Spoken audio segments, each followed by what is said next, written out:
Je suis vraiment privilégiée d'accueillir mon invitée, Madame Cynthia Cuneo. Madame Cuneo, bonjour.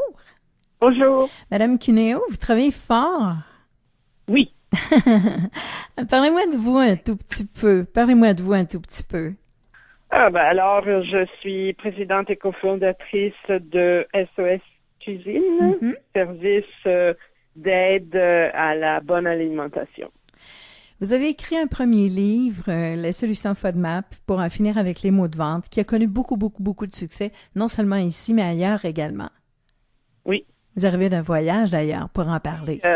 J'arrive d'Italie, on a fait la version italienne, puis le livre marche très bien là-bas, parce que malheureusement, un peu partout, il y a des gens qui ont des problèmes de maux de ventre. Et puis, le livre dont vous allez nous parler aujourd'hui, c'est Mieux manger pour prévenir l'Alzheimer et d'autres maladies neurodégénératives. Vous avez dit que la maladie s'installe progressivement dans le cerveau 10 ou 20 ans avant sa détection. C'est quand même beaucoup, donc ça veut dire que qui que nous soyons, c'est maintenant qu'il faut agir. Absolument. C'est pas moi qui le dis, là. C'est des chercheurs bien réputés. Il y a des données qui démontrent que évidemment, la parution est peut-être plus tard parce que ça augmente le risque avec l'âge, Mhm. mais le problème s'installe avant. Donc, ça vaut la peine de faire de la prévention aussitôt que possible. Et Surtout si on a de la familiarité ici, parce qu'il y a un problème héréditaire aussi de la maladie. Et ce sont des pistes vraiment toutes simples que vous nous proposez. Oui, parce que souvent les solutions sont moins compliquées qu'on pense, Mhm. puis elles peuvent être aussi délicieuses. C'est ça, dans ce livre, on a 80 Oui. recettes très colorées, donc pour donner le goût vraiment de bien s'alimenter, parce que on peut agir, comme on disait tantôt, il y a des facteurs qui ne sont pas modifiables, l'âge et l'hérédité, mais il y a des facteurs de risque modifiables. On sait déjà, il faut pas fumer, l'hypertension, le diabète et tout ça.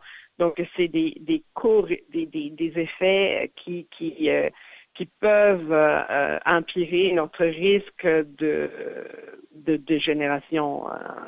Donc, l'idée, c'est de bien manger. La bonne nouvelle, c'est qu'on peut réduire son risque de 30 à 50%. Et aussi que à peu près, la même façon de s'alimenter qui est bonne pour le cerveau est aussi bonne pour le cœur et aussi bonne pour prévenir le cancer. Ça, c'est extraordinaire. Donc, ce sont les mêmes aliments qu'on peut mettre dans notre panier d'épicerie pour éviter ces trois maladies.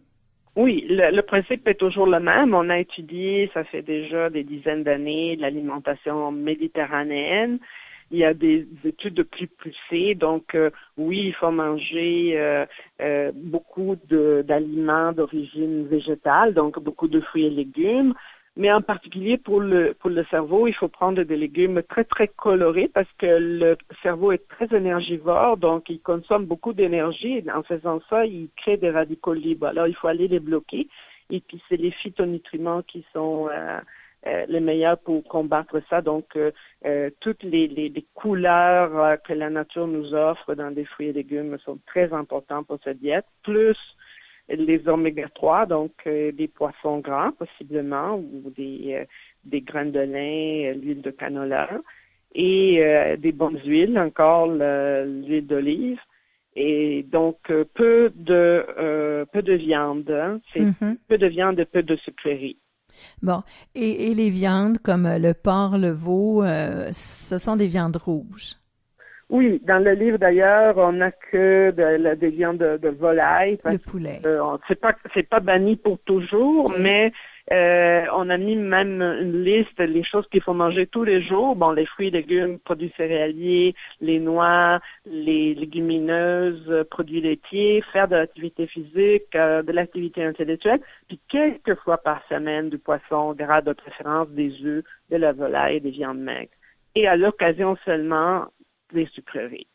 Euh, Mais il y a une recette de gâteau au chocolat dans le livre parce que le chocolat noir oui. est bon aussi pour le cerveau. Donc, Bravo. pas exagéré, mais il n'y a pas que il faut pas faire des sacrifices. D'accord. Alors, vous nous proposez justement 80 recettes toutes simples et savoureuses qui va nous aider à bien manger et dans le plaisir aussi, c'est important. Ah oui, absolument. C'est la base. Donc, c'est ça qu'on a voulu donner comme message. Oui, on peut prévenir. Oui, il faut renoncer à quelque chose, mais d'un autre côté, on peut aussi découvrir énormément de produits qui sont très goûteux. Et cette fichue maladie d'Alzheimer, elle est cruelle, non seulement pour la personne qui la vit, mais aussi pour tout l'entourage également. Donc, il faut bien prendre soin de nous. Absolument. Voilà. Alors, on peut rappeler également que Dr Christiane Laberge écrit la préface de votre livre, Jamais 203. Alors, on aura sûrement l'occasion de se parler un autre tantôt. En attendant, on dévore votre livre Mieux manger pour prévenir l'Alzheimer et d'autres maladies neurodégénératives. C'est écrit par Madame Cynthia Cuneo et l'équipe nutrition de SOS Cuisine. Un gros merci. Ça a été très agréable. Merci à vous. Bye bye. Bonne journée.